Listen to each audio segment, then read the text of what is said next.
Hello all, welcome to Dhanepi capital. So ఇక్కడ completely ఈ ఛానల్లో మనం డిస్కస్ చేసేది కంప్లీట్లీ ఫినాన్స్ రిలేటెడ్ అనమాట. ఇన్వెస్ట్మెంట్స్, ఇన్సూరెన్సెస్ గురించి డిస్కస్ చేస్తాం మనం బేసికల్లీ ఈ ఛానల్లో. The completely investments and insurances ఇవి కాకుండా డీప్గా వెళ్ళి like what is insurance, how to buy, what is investment, way to invest, ఇట్లా డీటెయిల్గా డిస్కస్ చేస్తాము. సో ఇనిషియల్గా మనం ఈ వీడియోలో డిస్కస్ చేయాల్సింది ఏంటంటే what is financial planning actually. So YouTube channel వచ్చేసరికి ధనేపి పేరుతో ఉంటుంది. So it is something like financial advisory solution. So ఇక్కడ బేసికలీ ఒక ఇన్వెస్ట్మెంట్ అడ్వైజర్ ఇస్తాము, అంటే ఇన్సూరెన్సెస్ అండ్ ఇన్వెస్ట్మెంట్లో way to invest, way to not to invest అనమాట. సో ఇది complete personalise investment solution. So will discuss further on the next video discuss చేద్దాం. But ఈ వీడియోలో I want to start a series. First financial planning అంటే ఏంటి, దానిలో next goals అనే ఒక టర్మినాలజీ వస్తుంది, అదేంటి, అసలు ఎందుకు ఉపయోగపడుతుంది, అసలు ఏం చేయాలి గోల్స్తో, నెక్స్ట్ ఇన్వెస్ట్మెంట్స్ అండ్ ఇన్సూరెన్సెస్, ఇవి డిస్కస్ చేద్దాం completely. So basically financial planning అంటే ఏంటంటే జస్ట్ ఏం లేదు, మన ఇన్కమ్స్ అండ్ ఎక్స్పెన్సెస్ ఏదైతే వస్తాయో అవి బ్యాలెన్స్గా ఉన్నాయో చూసుకోవాలి. నెక్స్ట్ మన ఎమర్జెన్సీస్ ప్లాన్ చేసుకోవాలి, ఒక ఎమర్జెన్సీ ఫండ్ ప్రిపేర్ చేసుకొని ఎమర్జెన్సీస్ ప్లాన్ చేసుకోవాలి. నెక్స్ట్ మనకి ఏంటంటే ఒక ఫినాన్షియల్ స్ట్రెస్ అనేది లేకుండా ఫ్యూచర్లో మన ఫ్యూచర్ గోల్స్కి, ఇట్ మే బీ రిటైర్మెంట్ కానీ, it may be children's marriage కానీ, ఒక కిడ్స్ ఎడ్యుకేషన్ కానీ, ఆర్ లైక్ ఒక హోమ్, ఇల్లు, న్యూ హౌస్ బయింగ్ కానీ, ఇట్లా ప్లాన్ చేసుకోవాలి. దీంట్లో ఈ అన్నిట్లో ఫస్ట్ రిటైర్మెంటే ఫస్ట్ ప్రయారిటీ ఇవ్వాలి ఏ మనిషి అయినా. నెక్స్ట్ అవి సెకండరీ. ఓకే, సో వీటికి మనకి ప్రయారిటీ ఇవ్వాలి. సో వీటికి ఇవ్వాలి అంటే ఫినాన్షియల్ ప్లానింగ్ చేసుకోవాల్సిందే. నెక్స్ట్ ఇంకా మనకి ట్యాక్సెస్ కూడా చూసుకోవాలి. మనకి ఎక్కడ ఇప్పుడు ఇన్వెస్ట్ చేస్తే మనకి జస్ట్ బెనిఫిట్స్ అనేవి వస్తాయి ఇన్సూరెన్స్లో కానీ ఇన్వెస్ట్మెంట్స్లో కానీ మనం పర్చేస్ చేస్తే, బట్ దానికి ట్యాక్స్ బెనిఫిట్స్ కూడా ఉంటాయి, అవి కూడా ఉంటాయి. సో ఏదేమైనా మనకి ఫినాన్షియల్ ప్లానింగ్ ఏంటంటే మన ఎక్స్పెన్సెస్ ప్లస్ ఇన్కమ్ బ్యాలెన్స్ చేసుకొని మనకి ఒక ఎమర్జెన్సీ ఫండ్ బిల్డ్ చేసుకొని, అండ్ ఒక ఫ్యూచర్లో మనకు రిటైర్మెంట్ సెక్యూరిటీ ప్లాన్ చేసుకొని, ఇంకా సర్టెన్ కొన్ని గోల్స్ సెట్ చేసుకొని, అంటే సింపుల్గా చెప్పాలి అంటే ఒక ఫినాన్షియల్ ప్లానింగ్ అంటే మన ఇన్కమ్స్ అండ్ ఎక్స్పెన్సెస్ బ్యాలెన్స్ చేసుకొని కొన్ని గోల్స్ పెట్టుకుంటాం. ఇన్కమ్ అండ్ ఎక్స్పెన్సెస్లో వేస్ట్ ఖర్చులు తీసేసి, అంటే ఎగ్జాంపుల్ మన వేస్ట్ ఖర్చులు లైక్ ఓవర్గా షాపింగ్ చేయడం ఎవ్రీ మంత్, అండ్ మూవీస్ వెళ్ళడం. ఈ మధ్య అన్ని ఓటీటీస్లో వస్తే అవసరం లేదు మూవీస్కి. సో బేసికలీ ఇట్లా ఎక్కడెక్కడైతే మనకి ఆపర్చునిటీస్, ట్రావెల్ కానీ, బయట ఎక్కువ తిరగకుండా మనం కట్ చేసుకుంటే చాలా అమౌంట్ సేవ్ అవుతుంది.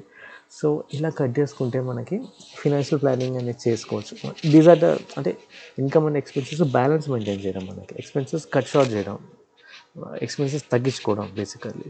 సో ఇలా ఇన్కమ్ అండ్ ఎక్స్పెన్సెస్ మనలో ఎక్స్పెన్సెస్ తగ్గించుకొని ఇన్కమ్ పెంచుకొని, ఈ ఇన్కమ్ని ఒక గోల్ క్రియేట్ చేసేసి, ఒక గోల్ కంప్లీట్లీ ఒక గోల్ మనకి.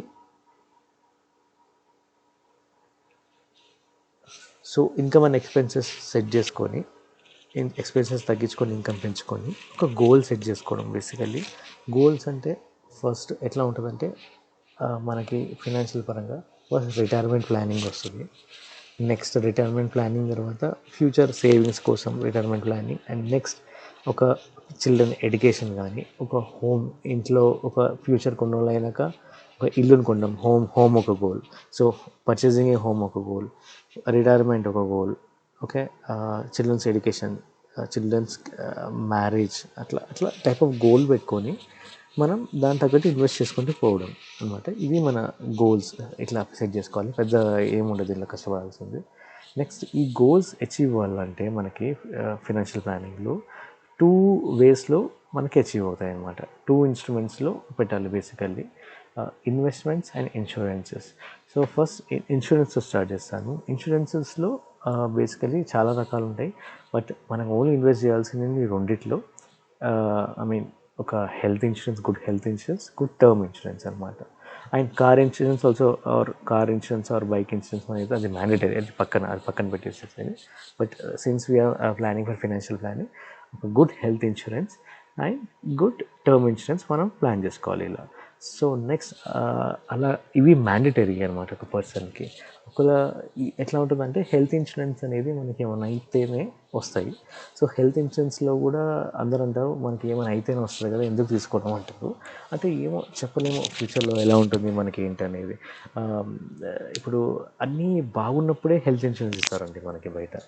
బాగాలేనప్పుడు ఇప్పుడు సడన్గా మనకైనా రోగం వచ్చింది, ఏమైనా సర్జరీ అవసరమైంది, అది అయినాక మన సర్జరీ మనం చేతులారా మనకు డబ్బులు లేక మన ఇబ్బంది పడి ఇన్సూరెన్స్ లేదనుకోండి, మనం కట్టేసినాక హెల్త్ ఇన్సూరెన్స్ ఇవ్వమంటే ఇవ్వరు.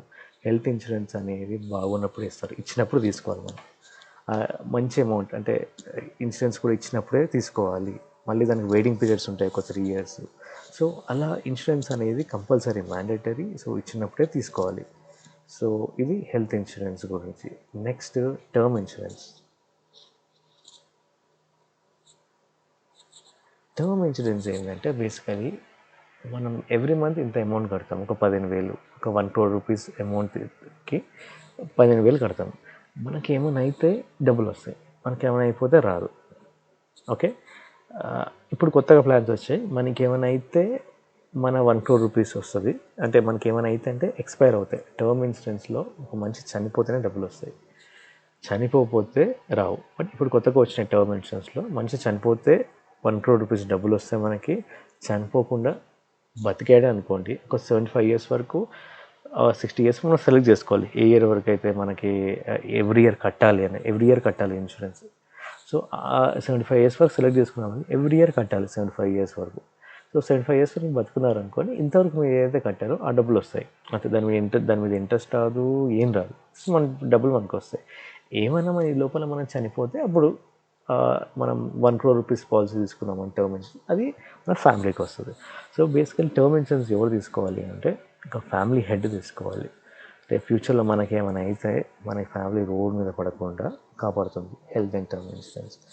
సో మనకి ఇలా health and term insurance, first insurance mandatory, insurance plan చేసుకోవాలి. నెక్స్ట్ ఇన్వెస్ట్మెంట్స్ అనేది మన ఫ్యూచర్ సెక్యూరిటీ. మనకి బతికుండగానే మన ఫ్యూచర్లో సెక్యూర్గా ఉండాలి. రిటైర్మెంట్ ప్లాన్ చేసుకోవాలి. అంటే నేను చెప్పాను kids education or kids marriage కానీ ఇంకేదన్నా హోమ్ కానీ. సో అలా ఇన్వెస్ట్మెంట్ చేసుకోవాలి. ఇన్వెస్ట్మెంట్స్ అనేది ఎట్లా ఉంటుంది అంటే బేసికలీ స్టాక్స్లో ఇన్వెస్ట్ చేసుకోవచ్చు. So stock market, next mutual funds,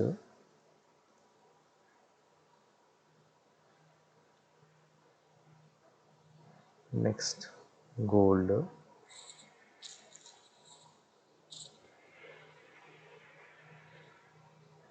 next real estate. So ఇది మనకి different type of platforms or assets మనం ఇన్వెస్ట్ చేయడానికి. సో బేసికలీ మీరు అబ్జర్వ్ చేస్తే స్టాక్స్ అనేవి స్టాక్ మార్కెట్ రిలేటెడ్ ఒక స్టాక్ కొనడం అనమాట. ఇది ఎట్లా ఉంటుందంటే రిస్క్ బాగా ఎక్కువ ఉంటుంది. స్టాక్ మార్కెట్లో స్టాక్ మార్కెట్ కాదు, ఇన్వెస్ట్మెంట్స్ ఎట్లుంటుందంటే ఒక సూత్రం ఉంటాయి. హై రిస్క్ హై రిటర్న్స్ ఉంటాయి ఎక్కడైనా, లో రిస్క్ లో రిటర్న్స్. ఇది ఒకటి గుర్తుపెట్టుకోవాలి మనకి. సో అందుకే జనరల్లీ ఈ గోల్డ్, రియల్ ఎస్టేట్లో అందరూ ఇన్వెస్ట్ చేస్తారు. అంటే ఈ స్టాక్ మార్కెట్ నాలెడ్జ్ తెలియని వాళ్ళు గోల్డ్ అండ్ రియల్ ఎస్టేట్ ఎందుకంటే ఈజీగా అవైలబుల్. మన ఇంట్లో వాళ్ళు ఎప్పటి నుంచో ఇన్వెస్ట్ చేస్తుంటారు కాబట్టి నమ్మి ఇన్వెస్ట్ చేస్తారు. రియల్ ఎస్టేట్ ప్రాబ్లం ఏంటి అంటే మనకి హెవీ అమౌంట్ కావాలి ఇన్వెస్ట్ చేయాలి అంటే. అంత అమౌంట్ అందరి దగ్గర రెడీగా ఉండకపోవచ్చు. అండ్ నెక్స్ట్ గోల్డ్ అనేది మోర్ దెన్ ఇన్వెస్ట్మెంట్ కన్నా ఒక ఆర్నమెంట్స్లో కానీ అలా ప్రిఫర్ చేస్తే బెటర్. అది కూడా టైప్ ఆఫ్ ఇన్వెస్ట్మెంటే. ఇది మన ఇంట్లో వాళ్ళు ఇన్వెస్ట్ చేసేది. అండ్ నెక్స్ట్ ఏదైంది stocks, mutual funds basically. Okay, so మనకి ప్లాట్ఫామ్ ఏదైనా ఇక్కడ మీరు గమనిస్తే ఒకటి స్మాల్ అమౌంట్స్లో ఇన్వెస్ట్ చేసేలాగా ఉండాలి బేసికల్లీ. ఎవ్రీ మంత్ కొంత అట్లా ఇన్వెస్ట్ చేస్తుంటే మనకు లాంగ్ టర్మ్లో అమౌంట్ బిల్డ్ అవుతుంది. అట్లా కాకుండా ఒకేసారి అమౌంట్ మనం కట్టాలి అంటే చాలా బర్డెన్ అయిపోతుంది. ఎవరు స్టార్ట్ చేయరు కూడా ఇన్వెస్ట్మెంట్స్. సో స్మాల్గా స్టార్ట్ చేయాలి అంటే ఆపర్చునిటీ మనకి మ్యూచువల్ ఫండ్స్ ఇస్తుంది. ఎవ్రీ మంత్ ఇంత పెట్టడం, ఎవ్రీ మంత్ ఇంత కట్ అవ్వడం ఆటోమేటికల్లీ మన అకౌంట్లో నుంచి ఒక 1,000 రూపాయలు, 2,000. సో అలాగే స్టాక్స్ కూడా మనకి స్టాక్స్ అనేవి మార్కెట్ ట్రాక్ చేస్తుంటే పడిపోతుంటాయి. పడిపోయినప్పుడు కొనుక్కొని పెట్టుకోవడం. సో ఇట్లా లాంగ్ టర్మ్ మనం పెట్టుకుంటాం అనమాట. ఇవి గోల్స్. ఇన్వెస్ట్మెంట్ ఏదైనా గుర్తుపెట్టుకొని ఒక 15 to 20 years మినిమం పెట్టాలి ఇన్వెస్ట్మెంట్. అట్లా పెట్టలేదు అంటే అసలు ఇన్వెస్ట్మెంట్ స్టార్ట్ చేయరు. బట్ స్టార్ట్ చేయడం మొత్తం ఒక అట్లీస్ట్ 10-15 ఇయర్స్ మినిమం ఉండాలి. లేదు 5 ఏళ్ళు పెడతా, నేను ఒక సంవత్సరం పెడతా, ఇవాళ పెడితే 1 మంత్ తీస్తా అంటే అది ఇట్స్ ట్రేడింగ్. అది ట్రేడింగ్ అంటారు బేసికల్లీ. షార్ట్ టర్మ్ ట్రేడింగ్ అది డిఫరెంట్ కాన్సెప్ట్. మళ్ళీ ట్రేడింగ్ అనేది నేను డిస్కస్ చేస్తాను, స్టాక్ మార్కెట్ ట్రేడింగ్. మన ఇన్వెస్ట్మెంట్స్ అనేది లాంగ్ టర్మ్ ఉండాలి. 15 ఇయర్స్ 20 ఇయర్స్ ఉంటే అప్పుడే మంచి అమౌంట్ బిల్డ్ అవుతుంది. ఈ గ్యాప్లో మనకి లాంగ్ టర్మ్ ఇన్వెస్ట్ చేసుకుంటూ పోవాలి. మనకి మార్కెట్తో సంబంధం లేదు, స్టాక్ మార్కెట్తో అలా రియల్ ఎస్టేట్ మార్కెట్తో, రియల్ ఎస్టేట్తో సంబంధం లేదు, మార్కెట్తో మన గోల్డ్లో కూడా సంబంధం లేదు. ఇన్వెస్ట్ చేస్తూ లాంగ్ టర్మ్ ఫోకస్ మీద వెళ్ళాలి కంప్లీట్గా 15 to 20 years. So similarly health and term కూడా మనం టర్మ్ ఇన్సూరెన్స్ అయితే మనం బతికిన కాలం పడుతూ ఉండాలి. ఒక 75 years వరకు బేసికల్లీ హెల్త్ ఇన్సూరెన్స్ అని మనం బతికినంత వరకు కడుతూ ఉండాలి. ఓకే, సో ఇలా మన ఫినాన్షియల్ ప్లానింగ్ అనేది ప్లాన్ చేసుకోవాలి. ఓకే, వేస్ట్ ఖర్చులను తీసేసేసి ఒక ఫినాన్షియల్ ప్లానింగ్ ఎవరికి వాళ్ళు చేసుకోవచ్చు సింపుల్గా. ఎక్స్పెన్సెస్ అనేది తీసేసేసి మనకి ఇన్కమ్ పెట్టుకొని దాన్ని ఇన్వెస్ట్మెంట్స్ అండ్ ఇన్సూరెన్స్కి డైవర్ట్ చేసుకోవడమే ఫినాన్షియల్ ప్లానింగ్ సింపుల్గా. వీటి ముందు ఒక ఫినాన్షియల్ ప్లానింగ్లో ఇది చూసి ఎక్స్పెన్సెస్ తగ్గించి ఇన్కమ్ పెంచుకొని ఒక గోల్ సెట్ చేసుకొని ఆ ఇన్వెస్ట్మెంట్స్ అండ్ ఇన్సూరెన్స్లో ఇన్వెస్ట్ అంటే చేయాలి, అమౌంట్ అనేది ఇన్వెస్ట్ చేయాలి. సో ఇది ఫినాన్షియల్ ప్లానింగ్ అంటే. Thank you for watching.